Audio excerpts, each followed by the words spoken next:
আজ আমি ভীষণ এক্সাইটেড, কেন জানো তো? কদিন ধরে দেখছি আমার চ্যানেলে 47, 48 নয় 49-এই আটকে আছে, 50 আর হচ্ছে না। তো আমি ভেবেছি 50 হলে আমি একটা ছোটোখাটো সেলিব্রেশন করব। তো সেটাই আমি গডের কাছে প্রে করছিলাম যাতে আমার খুবই তাড়াতাড়ি 50 হয়ে যায়। দেখো, এটা নিয়ে অনেকে অনেক কথা বলবে যে 50 হয়েছে বলে আবার সেলিব্রেশন, না হলে 50K হলে কি করব? আরে হ্যাঁ, 50K হলে আরো বড় করে সেলিব্রেশন করব। আমি মনে করি মানুষের চেষ্টা থাকলে একদিন ঠিকই তার সাফল্যের লক্ষ্যে পৌঁছাবে। ফাইনালি আমার 50টা সাবস্ক্রাইবার হয়ে গেছে, সবই তোমাদের জন্য সম্ভব। আর আমি আজকে ভীষণ খুশি, তোমাদেরকেও অনেক ভালোবাসা আমার তরফ থেকে।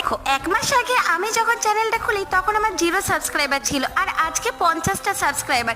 আমি মনে করি তোমরা পাশে থাকলে সবই সম্ভব, একদিন ঠিকই আমি আমার লক্ষ্যে পৌঁছাবো।